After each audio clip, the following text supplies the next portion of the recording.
Okay. Right.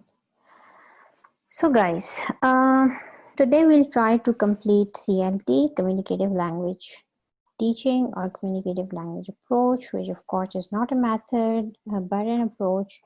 We have done like 6 to 7 related activities, and from these activities we are going to derive the principles, the rules, the principles, the basis of these. Okay. Otherwise, you should focus while you would be doing your assignments, or you're preparing for your exams. So you should focus on the principles. Activities can change. That really depends on your creativity as language teachers. To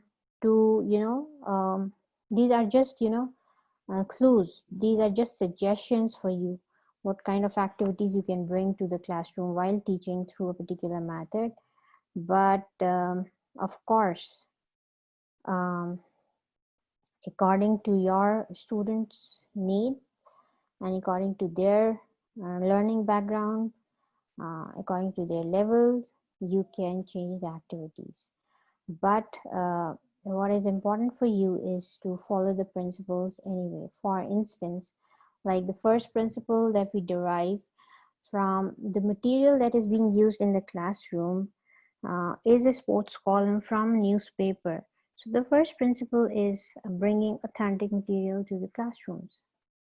Okay, so how do you differentiate between authentic and inauthentic material? Go to your chats and write down what is your understanding of authentic and inauthentic material if you have revised yesterday's lecture. Okay.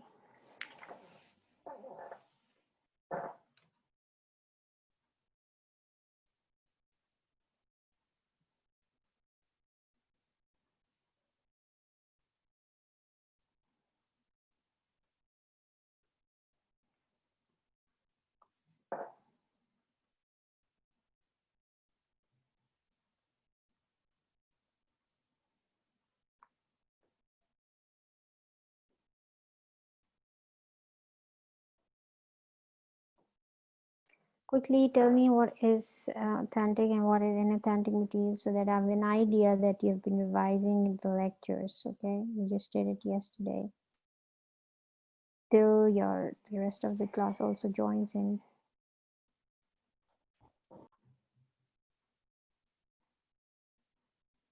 Okay, we have the replies now.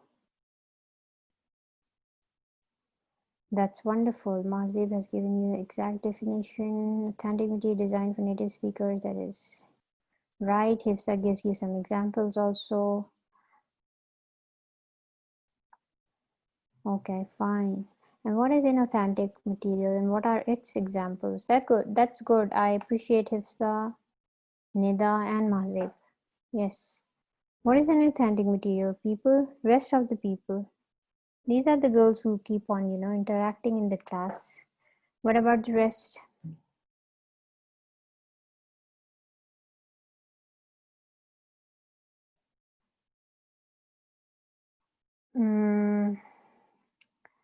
Exposure. Both आप students को देते हैं, but my question is, what is authentic material? Tanya was saying, I'm not asking what happens with the authentic material, but my question is only about authentic material. Unauthentic or inauthentic teaching material is for the teaching purposes. Like, okay, fine, ठीक है. Guys, those who were not present yesterday, they can read the chat, and there are good and correct answer by Mahzib, Nida, and Hifsa, right? So they have told you what is authentic and inauthentic teaching material, right? Let me admit some of your class fellows, and then we would continue with the principles. Okay, so the first thing that we saw is the teacher greeting them, okay, and then giving them this, distributing this section of sports column. So we get to know about two things. There's no role of mother tongue in the classroom. Mother tongue is not allowed. We do not find that that at all, from the greetings of the teacher to the class ends. We do not see the use of mother tongue. Secondly, the mother tongue of the student is not mentioned here.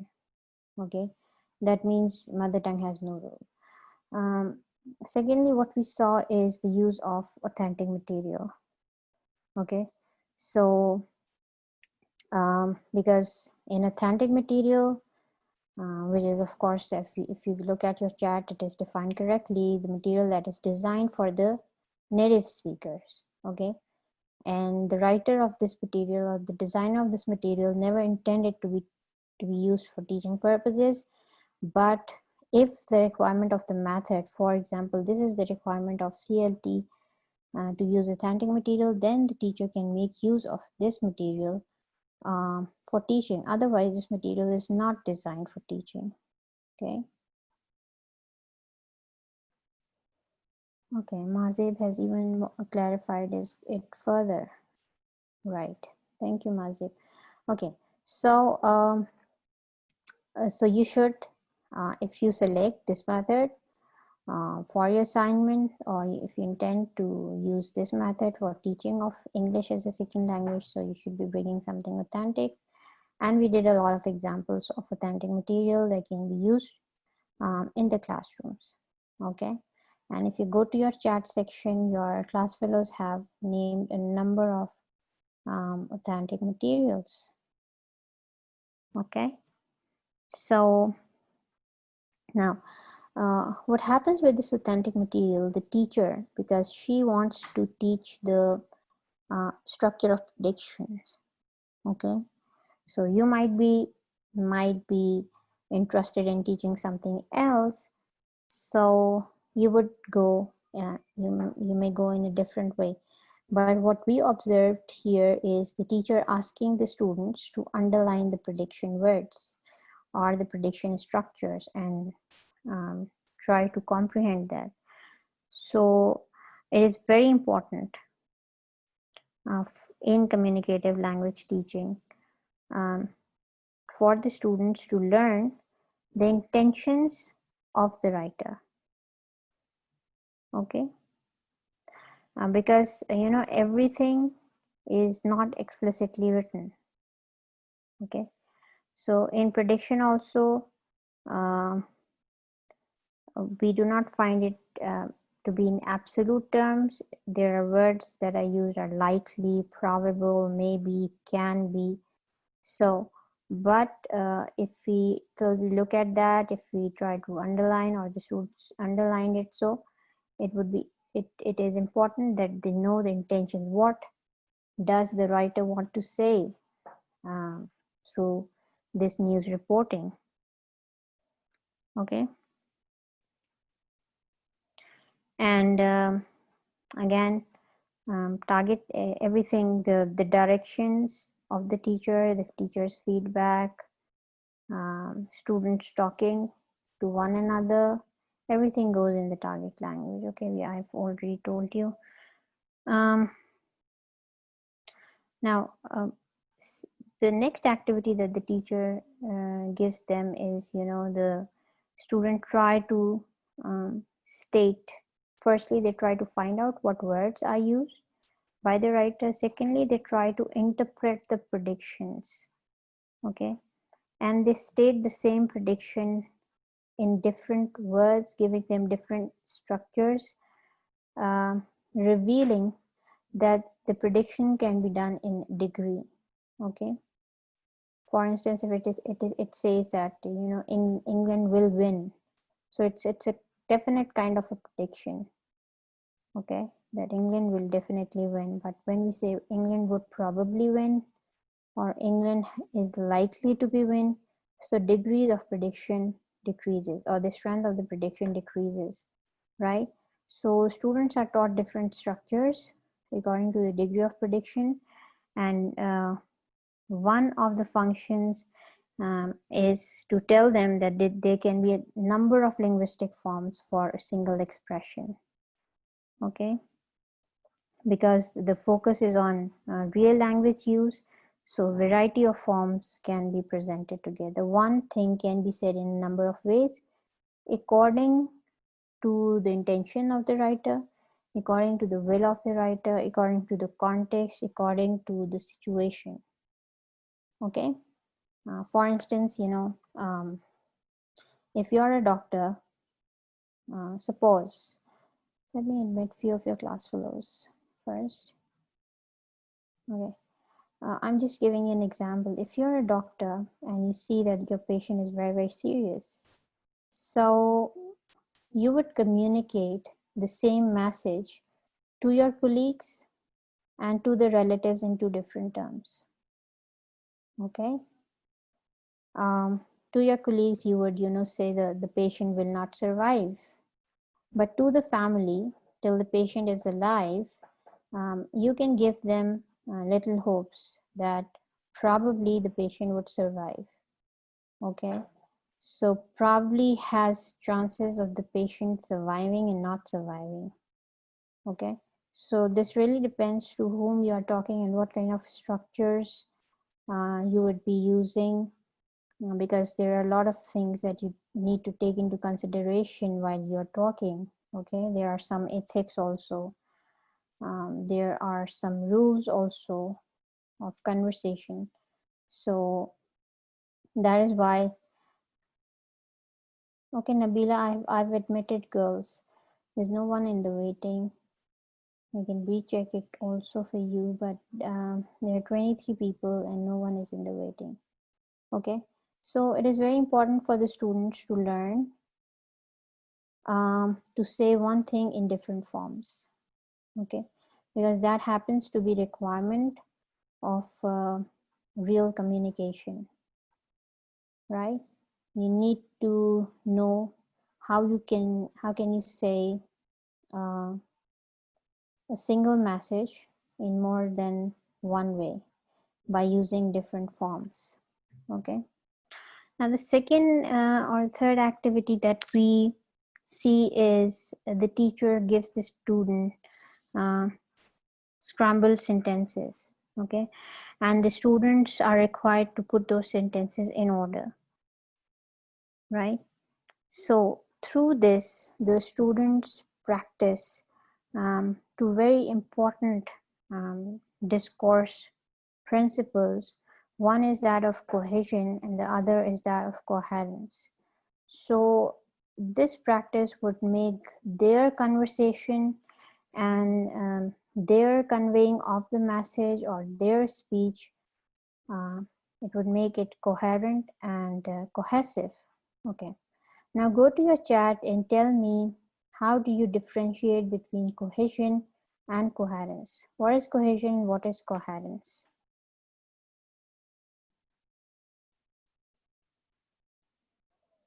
Quickly.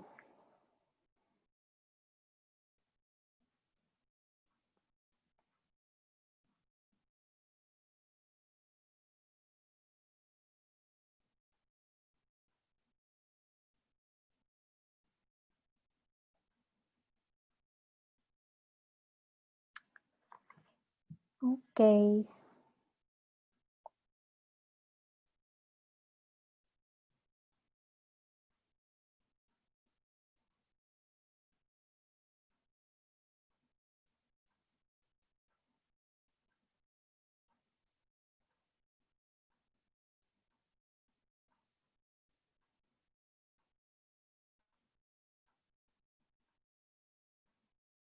I hope I get some new names and someone.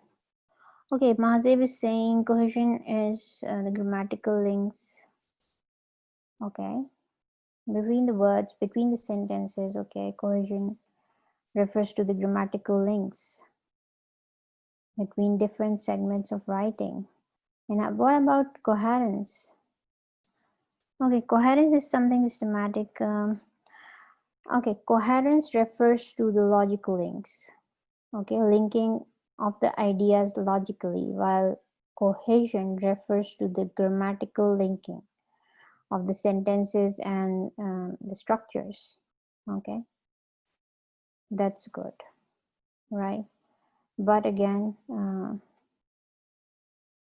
same names. Shahrukh has a new name, I think. That's nice. That's nice. Kaniz Raza has participated. Okay, right. I appreciate that, but everyone should know because I've been repeating these time and again. This shouldn't be anything newer for you. Okay.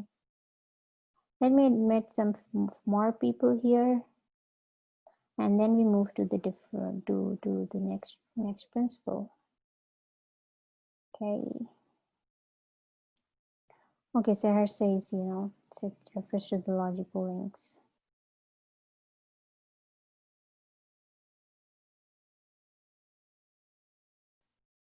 Okay, so next, what we see after the students put the out of order or scramble sentences into order, next we see that they play a game. Okay, now there are two parts of this game. One is making groups of the students, which has its own significance, and then playing the game, which has its own importance. Okay, so playing games, it gives a relaxed environment to the students, and while they work in groups, small groups, it maximizes the amount of communicative practices that they receive. Because when you make groups of students and allow them to work in pairs, so it takes away their fear also, because the mistakes that they would make would be group mistakes, or would be the mistakes they would share if there are any mistakes. So it would give them more confidence. And as far as CLT as an approach is concerned, it would give them a lot of communicative practice while they would be talking to one another. Okay, because of course while they are doing some group work, and the use of mother tongue is not allowed, or maybe these because this is an immigrant class, they may not share a single mother tongue, so it would give them more time, more practice, and a freer environment to communicate with one another, right? Other than that, games are important because they have certain features in common with real life or real-time communicative events. Okay, so there is a purpose for the exchange also, and then as the students are playing, we see that the teacher moves from one group to another and keeps on giving them feedback also. Okay, so games have their own importance. In other methods also, we see that the class is divided into groups and they are playing games also. So playing games and taking students away from evaluation or testing or making them work individually, playing games in groups is has more benefits, for especially for when it comes to attaining the objective of communication. Okay, the students are also asked about how do they feel about the predictions, right? So because it's CLT, and we want the students to be communicatively competent, right? So this gives a chance to express their opinions. Okay, now these opinions are not written anywhere, they will express themselves, right? So it's not about, CLT is never about rote learning anything, right? CLT is about communicating, about expressing.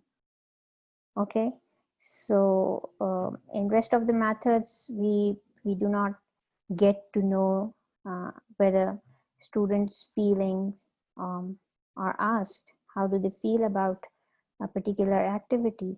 But in CLT, since the aim is giving them more and more chances to speak, to communicate, so students are asked how do they feel about these predictions. So they are given an opportunity to express their ideas and opinions, which would happen once they are outside the class, in a native environment, and in real-time communication. Okay.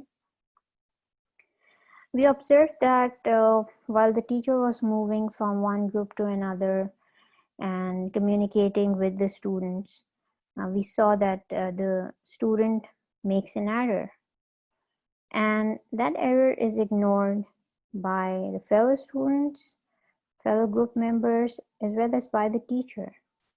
So in CLT, errors are tolerated and they are seen as a natural outcome of development of communication skills.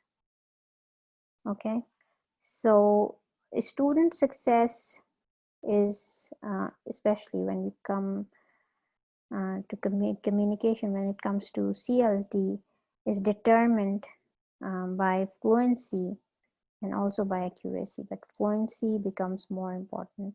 So the teacher does not correct the error immediately because she does not want to interrupt the ongoing conversation uh, which is happening fluently. She does not want to interrupt the fluency of the students, so she does not point out the error immediately. Okay, because all other methods, they work on more on accuracy of the structures, but since the aim is communicative competence, so the teacher does not point out the error immediately. Of course, the error would be corrected at a later stage somewhere, but not right away. Okay, so fluency is encouraged. Okay, fluency is encouraged in CLT. Now let's come to the activity of strip story, and they had to complete that story, that too in a group. Okay, so one of the major responsibilities of the teacher is to create a situation and a context. Okay, that would likely to produce or to promote communication. So it's the teacher's duty to bring in interesting activities in the class, right? And storytelling is one of the most interesting activities for communicative purposes. So the teacher should bring in such activities that should promote, that should encourage students to communicate, right? This is called as gap filling activity. Okay, something that the students do not know and then they keep on filling the information gap. Okay, so this would make them communicate more in order to complete the story, in order to discuss the story, whether they are completing the story correctly. And this conversation takes place amongst the group members. Okay, and of course the teacher is moving around. She is working with the groups also, giving them, sometimes she's giving them feedback and just checking if the activities are going on correctly. Now, what happens in the strip story, if you remember that the students work with their partners and they predict what the next picture in the strip story would look like. Okay, so it increases cooperation, it increases group work, it increases it strengthens the relationship between people. So we are preparing, through CLT, we are preparing them for a real society. Okay, where an actual communication would take place, where they will have relationships, where they would be required to cooperate with one another. All of this they learn inside the classroom, what actually they would do with the language outside the classroom. So all of this is taught to them inside the classrooms. Okay, so it gives students an opportunity to work on negotiating meanings, because the students would discuss and everyone would give a different kind of prediction, how would the story proceed. Okay, so this would let them practice negotiations, how to negotiate the meaning of communication or whatever they're discussing. So you can do a similar activity with the students where there is a gap, information gap. Okay, then we saw them playing a role. One of the group members becomes a boss, and the rest of them are working in the same company. So these are the roles that they take up for the role play. Okay, so they imagine that they are all employees in the same company. So again, communicating within a social context is very essential. Okay, because context gives meaning to the utterances. There has to be context, and it is, it is on the capability and the ability of the teacher. What kind of context does she bring in the class through these activities? For instance, she brought the sports context that they start working with, then she brought the stories, okay, which of course have a context, and then she brings in a situation for the role play. So every dialogue in the role play would take place in a certain context, right? And I told you that one of them is made a boss, and this is to make the student learn how would they talk to their equals and how would they talk to someone who is above them. Okay, so how would they say the same thing to the boss, and how would they say that thing to their colleagues who would be equal in status. Okay, so through this activity the teacher would tell them that one thing can be said differently according to the relationship between people. Okay, same message can be conveyed in more ways according to the context, the situation, and the participants especially.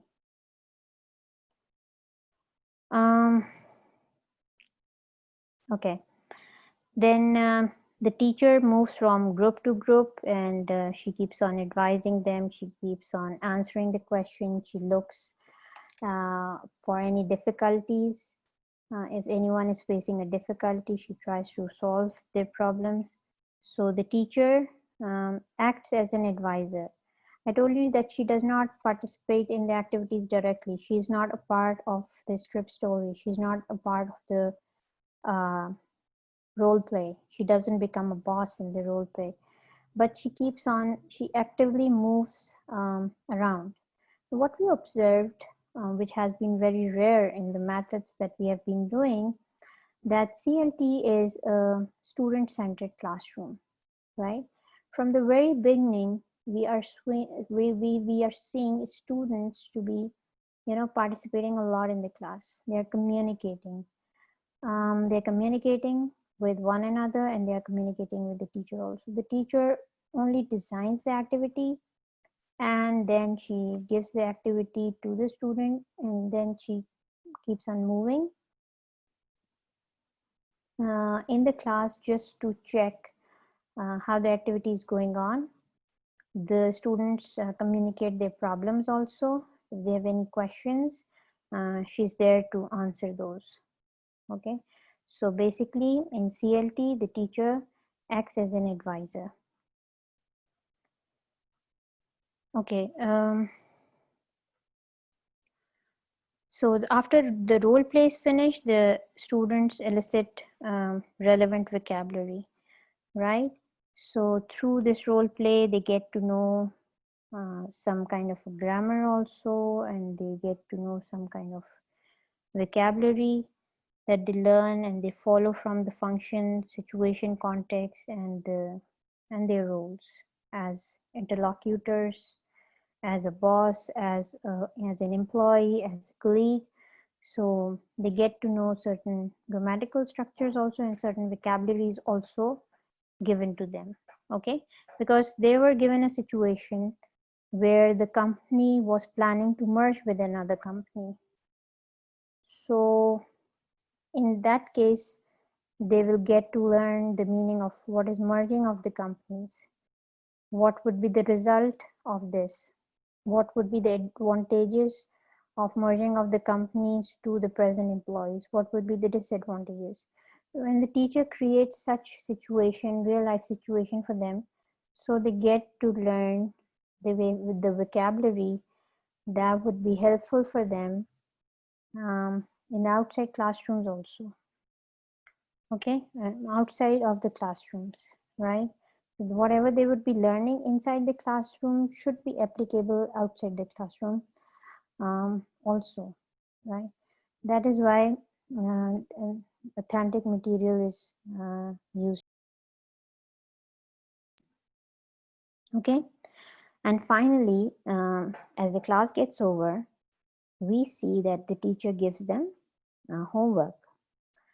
Now, in communicative language teaching, of course, the aim is to provide students maximum opportunity and chances to communicate. Okay, and of course, the class gives them a lot of opportunities, but that is not enough. They need a lot more practice. They need a lot more chances and a lot more opportunities. So whatever they are not able to practice in the class, or if the teacher wants them to practice more, so of course she has to give some homework related to communication. Okay, and in the class that we observe, the teacher tells them, because they started with the prediction, so a related text related task is given to them after the class, is to listen to the pre-election speeches of election campaigns of two political leaders, and then they should be able to predict who would win, whose speeches were more convincing. Okay, so this would give them an opportunity to develop strategies for interpreting language, as it is actually used by the native speakers, right? So it's about giving them opportunity to listen. Okay, they would listen to these speeches, they would try to interpret it, they would write down their interpretation, and in the next class they would start with the same topic for discussion. Okay, so this would give them a lot of opportunities for for communicating, listening and speaking.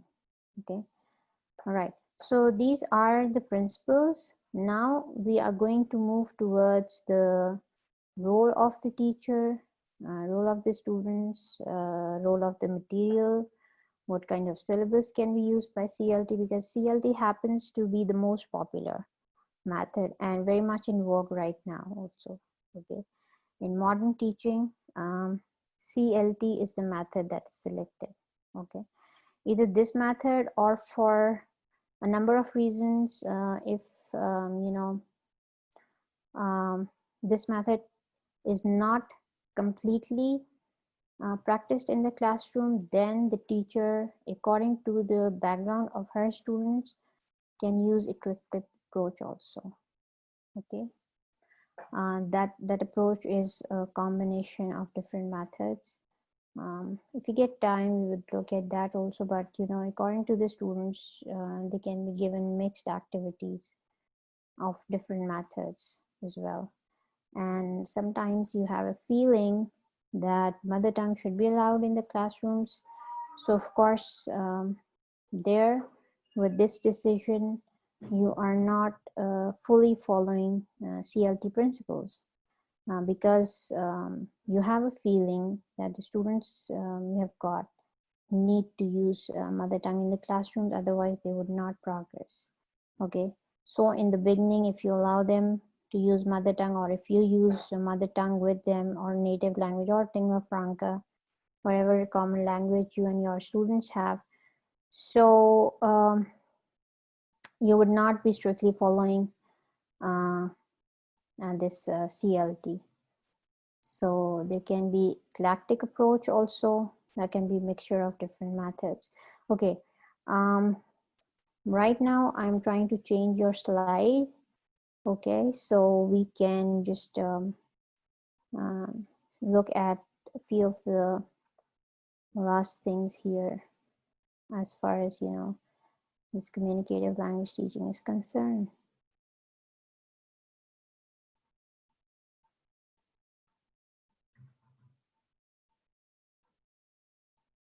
Okay, so here we go.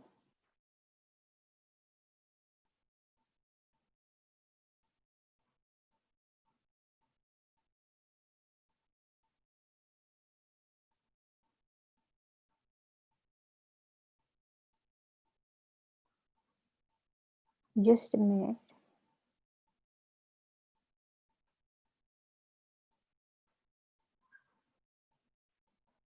Okay, let's look at yeah. We're just done with the activities, the principles, so this is a relevant one. No, Mahzib, CLT does not.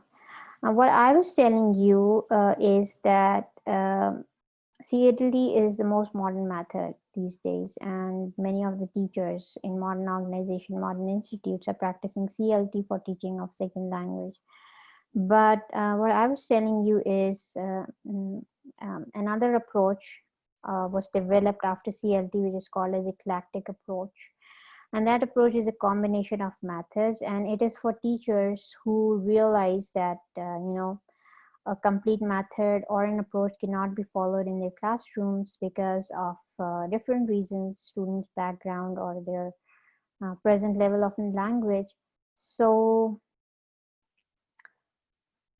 Dardana Akbar, this has already been decided that CLT is an approach, it's not a method, okay?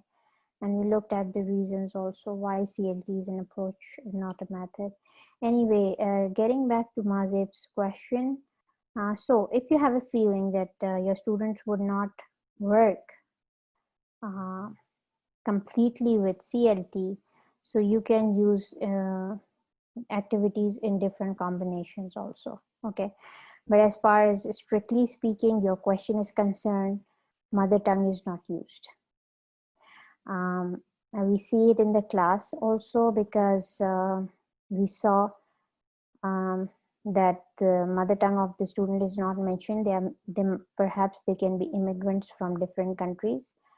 And we see that the teacher is giving them instructions in the target language, right? So we can deduce from the class that we, you know, let me share your slide. So we can deduce from the class that we witnessed, Mr. Larson, that mother tongue isn't used in CLT, but the target language is used, okay? So,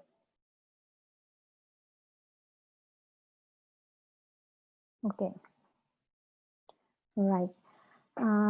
So these activities, I told you that you don't have to actually copy the activities that we have studied or we have seen people practicing in their classrooms for teaching of second language, but keeping the principles of any of the methods, you can design different kind of activity as well.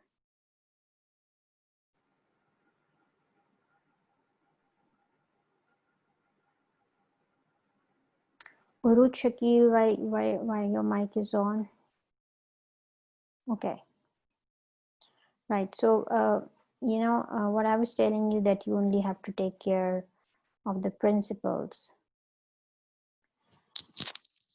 My voice is low. Maybe it's low, but I can just check my mic. Okay. My mic is properly moving.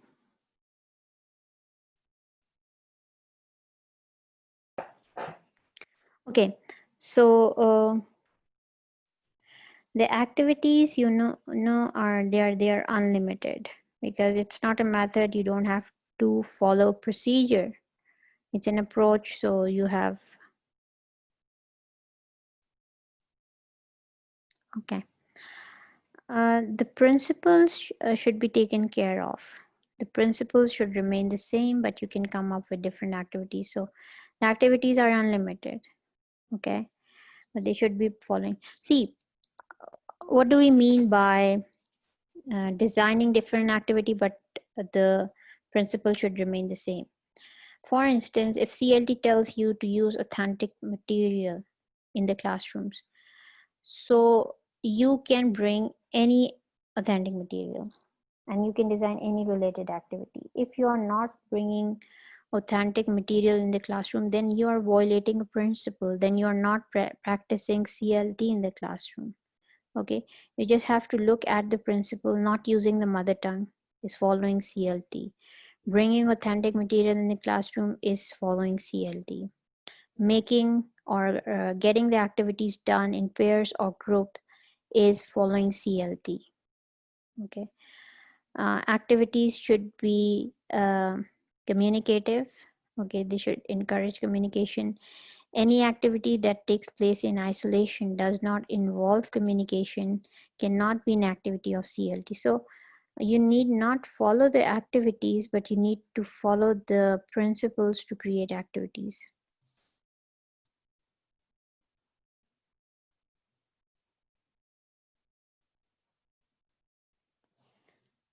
Okay, Rabia Kamran, Kareem, as far as your question is concerned, basically I gave this as your homework to explore why CLT is an approach and not a method.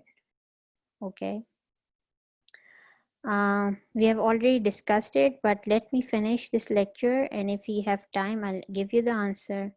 Otherwise, I ask people to explore it, and we have discussed it. Okay. Because if I, concisely tell you why it's an approach and not a method, because a lot of it accommodates a lot of other methods. Okay. One of the example is that the aim and the objective of many of the method had been communication. Okay, to enable students to communicate outside the classrooms. So it's an approach because it accommodates many of the methods within itself. Okay, and secondly, there are no specific procedures for this method, because a method refers to a procedure. There's no particular procedure in this CLT. It's an approach, therefore. Okay. Other than that, its theory of communicative competence is actually followed as its objective and in its activities as well, right? So there isn't a proper method that you should start it and you should have these activities basically. But the basic thing is, you would not find anything different in this method. In this approach. Whatever we have been talking about in CLT, there is nothing new. We have been doing one thing or another in other methods also. So it's an approach because it's wider. It accommodates a lot of methods within itself. Okay, it focuses on vocabulary, it focuses on grammar. Some other methods also do the same. Okay, and its purpose is to make students communicatively competent. So many of the methods moved from form to function. Okay, so these are some of the reasons. Okay, so you can explore that on your own as well, and then if I get time, I'll give you more examples to it. So the type of activity, since that we have been doing since yesterday, so those are unlimited, and but they should perform these functions. There are communicative objectives related to them. Okay, it should be able to engage learners as much possible in communication, as much as possible in communication. Okay, all those activities that we saw, discussing prediction, telling story, playing, role playing, all of this, it engages learners in communication. Require the use of communicative process and information sharing. This is the activity related to information gap. Okay, for example, the students did not know about the story. Okay, it was given in the pictures, and there was information gap. The student did not know, and were trying to fill in this gap.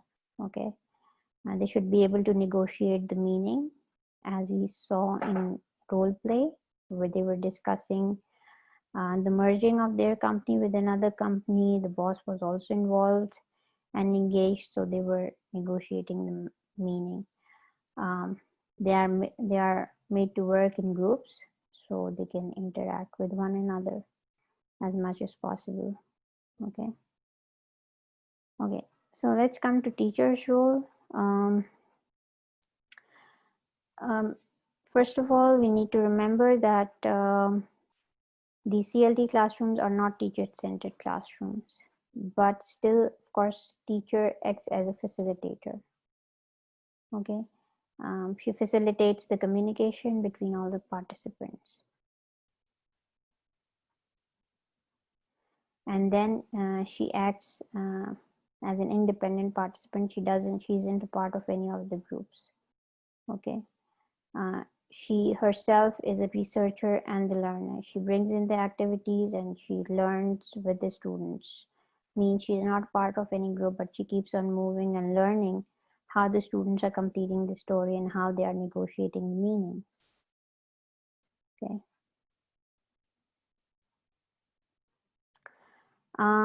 She analyzes the needs of the students. As I told you that while you are practicing CLT in your classrooms, you might come with different activities because you will analyze the needs of your students. She's a counselor. As I told you, she advises. She's an advisor. Okay. So she keeps on advising students on whatever problems they have. And the activities that are taking place in the groups, she's the process manager. She keeps looking at how the activities are progressing and how groups are working on those activities. So having said that, students, these CLT classrooms are student-centered classrooms. So students are communicators. Okay, they engage in negotiating meanings. We have seen this in role play and trying to make themselves understood, and they try to understand others. Even when their knowledge of the target language is not even complete, but they try to negotiate the meaning, they try to understand others, they try to make themselves understood by others. Okay. Material, of course, it has to be authentic. Besides being authentic, it can be, text-based, right? As you brought text in the classroom, it can be task-based, as the role play was given to the students. Okay. And then it can be through some realia, like the teacher brings in the pictures for the completion of the story. Okay, so when it is text-based material, they can be reading, they can be gap filling, you can give them, a course book, anything that is some supplementary material, but you need to check that whatever, if you're using a textbook, the textbook should contain authentic material. Okay, it can have excerpts from the novel also. Is novel an authentic material or inauthentic material? Let's go to the chat.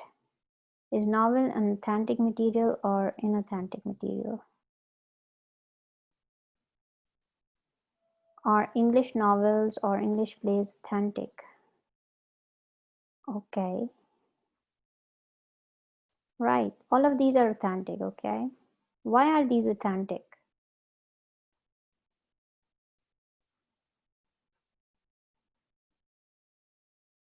Okay, got you. It's authentic. Why is it authentic?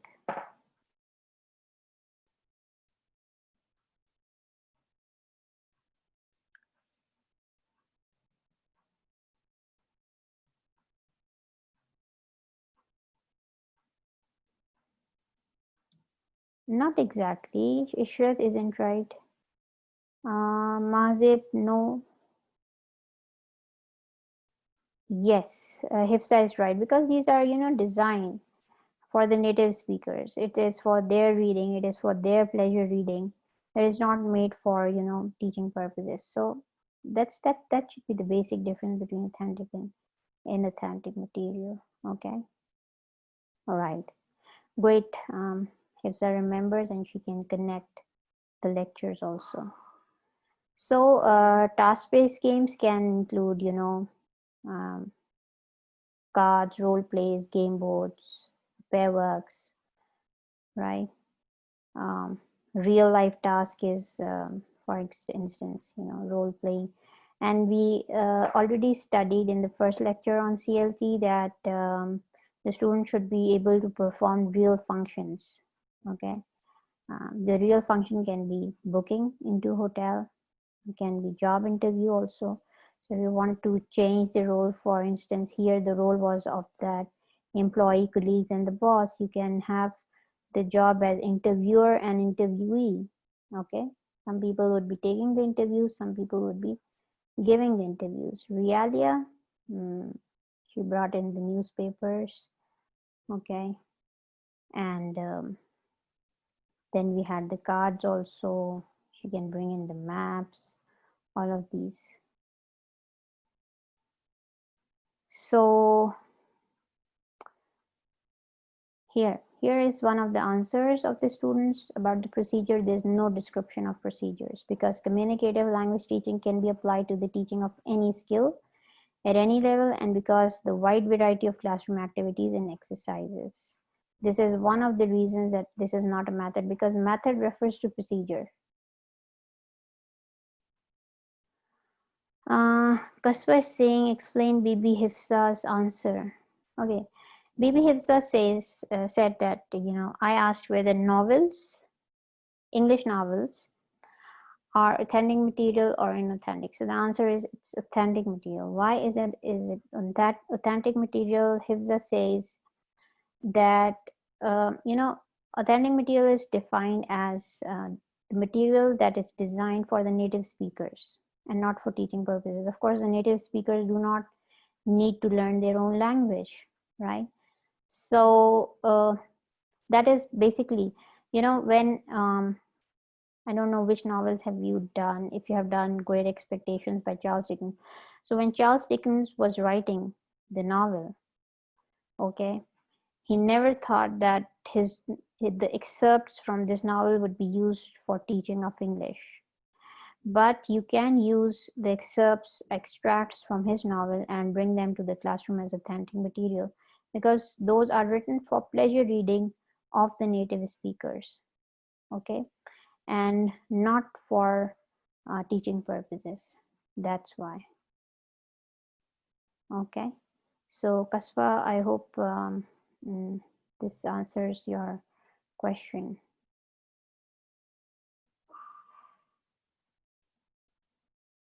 See, this is another answer for why it's not a method. Traditional procedures are not rejected, but reinterpreted and extended. So we are not doing anything new in CLT, but we are doing things that are already done in different methods.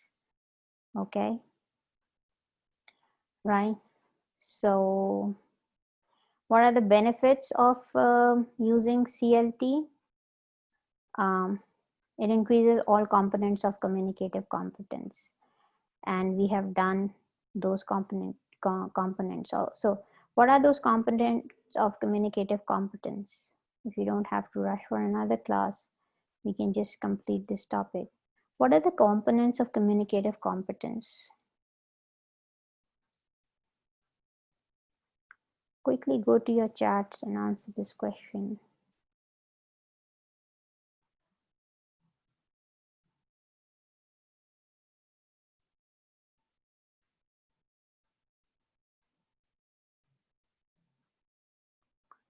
What are different competencies that make up communicative competence?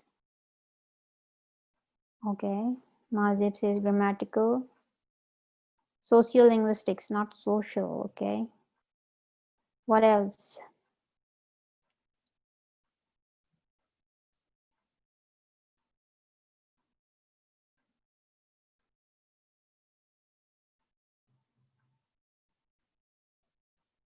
Which other competencies are there in communicative competence? Okay, discourse competence. Yes, Shahrukh, we call it, we count it in strategic competence, okay, paralinguistic competence, grammatical competence, sociolinguistic competence, discourse competence, and strategic competence. Okay, yeah, right. So you would notice from all the activities, we do not have time, but please think about the activities and try to match them with all these components. Arey Faryal, Patani, where are you now? I'm talking about, it's a very technical thing. I'm talking about different competencies that make communicative competence. Okay. So it increases students' motivation and attitude to learn the target language because they are given a relaxed environment. They are allowed to work in pairs and in groups, and they are given a lot of opportunities and chances to communicate with one another. So they stay motivated and they keep a very positive attitude towards learning. So students have to produce and receive language in different real life contexts. Okay, and it's the teacher who develops a context for them, right? So this is how they are sitting in a relaxed environment and interacting. CLT provides them skills, real life skills, okay? And I told you that this is a student-centered classroom where the focus is on the interest of the students. The teacher just keeps on moving from one group to another, and if feedback is required, she gives the feedback, but if it is not required, that's fine. Students keep on doing work on their own under the guidance of the teacher, but the teacher is not directly part of the activities.